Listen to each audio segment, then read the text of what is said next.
Hello everyone, welcome to Momma Jo's Kitchen. How is everybody doing today? I hope everybody's doing really well. I tell you, it is a very hot and humid day today. The sun's not really out, it's very cloudy, but it's very humid. And it doesn't help that I've got my oven started here, but I need to get it started. Today's recipe started a little bit earlier today because my husband usually gets home around 3 o'clock and my grandsons are going to be coming soon, so this is something that I wanted to be kind of quick and easy. So I went ahead and did all the prep work pretty much, and I'll explain to you what I did just in case if you want to also make this recipe. So my oven is preheating right now to 350 degrees, and I got the largest baking pan that I have. This is an emerald pan.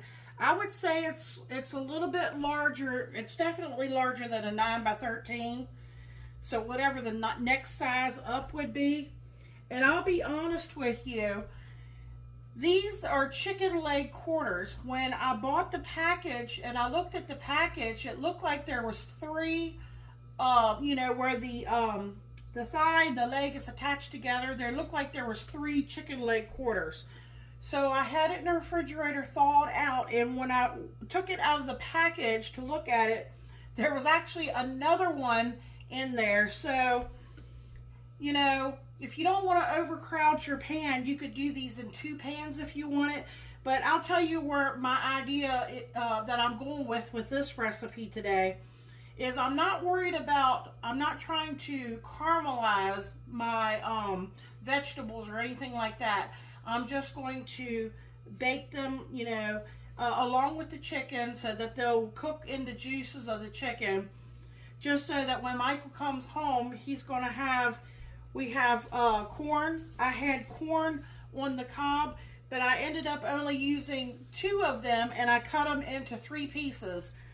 I actually bought them a while back. They were in the bottom of the refrigerator and wrapped in plastic.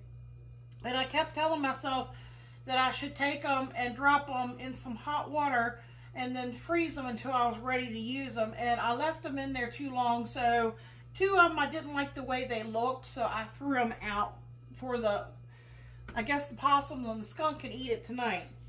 And 2 of them were okay, so I went ahead and did that.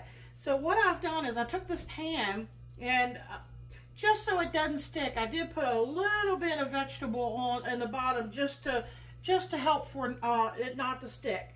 And then of course I put my chicken leg quarters in here. There's 4 of them. Then I took my celery. I just roughly chopped everything. My carrots, even my shallots. That was the largest garlic bulb I've ever seen. So, most time when you buy a bulb, it has sections. Well, this one that I had was one great big section. So what I did was roughly chop it. I'll show you one here. Just kind of roughly chopped it in slices and put it here. Anytime you deal with raw chicken, I always advise, this is just advice, is I always have hot soapy dishwater that has bleach in it, and a rag. That way you can wipe your surfaces up if you contaminate any of your surfaces. So, and even with those potatoes that I bought, you can't keep potatoes too long without them starting to sprout. Now, if they start to get really soft and wrinkly and they start to get eyes on them, you have to be careful about eating them because they could make you sick. So I think what I'm going to do with these is I'm going to see if my mom wants some. She's the gardener. She likes to plant things. She may want to put that in her garden if it's not too late. It might be too late for that. But then again, she's got late cabbage going out there, and it might be okay. So I said all that to let you know I have my carrots, my celery, whatever vegetables you want to use, my shallots, my garlic, my corn on the cob. Everything is kind of nestled in around, as you can see. Maybe I can hold it up a little bit closer here. And initially what I was going to do, I'll tell you, I was going to do full packets. I was going to do each one in a full packet, and I was going to flavor them up different and do them up different. And then after they cooked and baked in the oven, I was going to open them up and let the, the tops get crispy. So right now we got to season it. It doesn't have any seasonings on here. And I'll tell you, there was a sale at my local Weiss or Wise Market. I think it's called Weiss Market. They had these grill mates. They were 2 for $6. So I have seasoning pineapple teriyaki. I think Michael would like that. Of course, I have regular barbecue. I have another barbecue up there. I probably should have used that, but we'll try out and see what Michael thinks with that. Plus, I have some barbecue sauce back there, so I might, towards the end, take everything out, open everything up, so that way they can, and I might turn the broiler on if I want to get the top of my chicken, crispy, and might put some barbecue sauce on there. Then we have this Montreal chicken grill mate, and it smells so good. I can't tell you how it almost smells like you ever smelled chicken stuffing? That's what that kind of reminds me of. So we have some butter. I do have a whole stick of butter here that I plan on putting on the top of this. And then I have 2 pieces of tin foil back there because I want to make sure I cover it really well. I want everything, keep all the steam and moisture, everything in the pan while it's cooking. I have some coarse kosher salt. I think I'll go in with that first, so I'm just going to sprinkle it.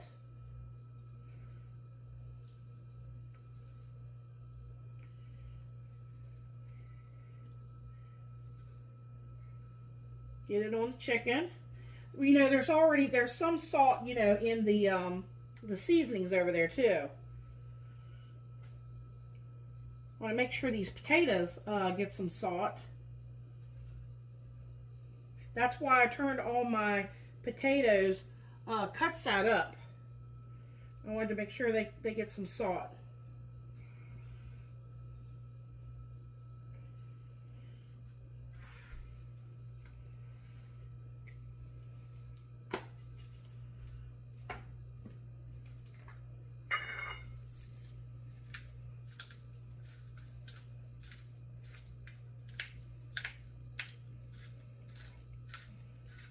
Okay, this is, of course, black pepper.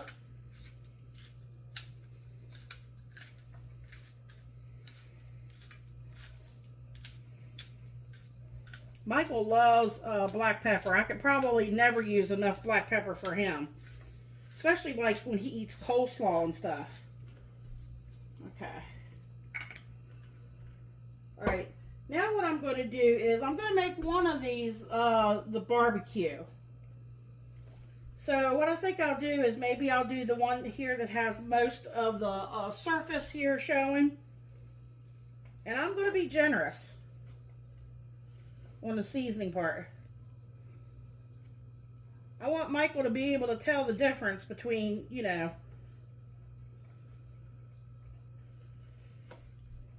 you could probably do ranch, whatever seasonings that you have.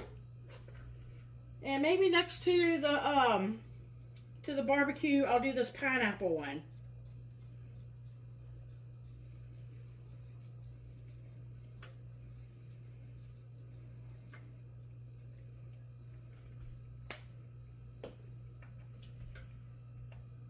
Okay. This is the Montreal chicken.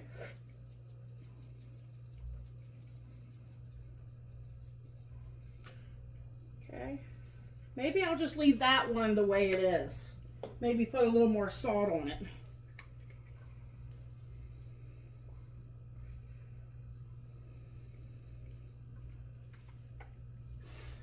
Now I'm going to put these little pats of butter. It's already starting to melt. We're going to make sure we get the corn. The corn all get some on there.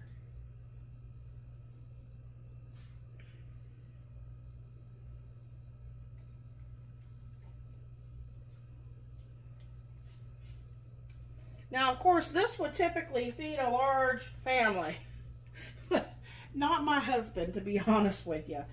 I mean, he'll probably eat on this for like a couple days, maybe 2 days, if I was going to be honest with you. He's always had a very healthy appetite.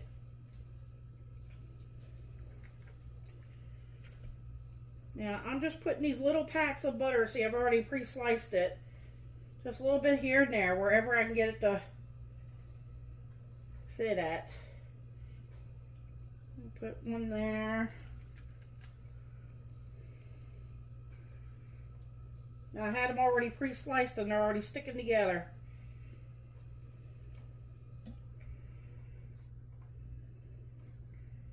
I want to cover these potatoes.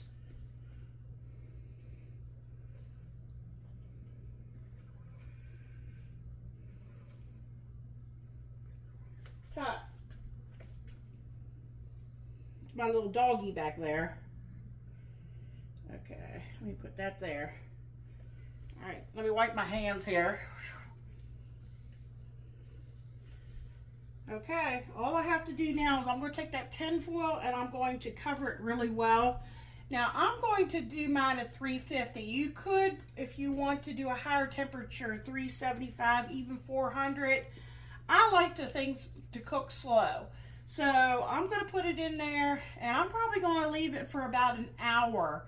And then I'll take it out and I'll take the cover off and I'll take a fork and I'm going to check my carrots and stuff and see if they're nice and tender. And then see how everything's looking. And probably it'll be ready for me to put some barbecue sauce on it and put in the broiler. So I'm going to bring you back. Michael's going to be home. We'll get a picture of it, see how it looks when it comes out. And my husband's going to give you a taste test. So hang in there and we'll be right back.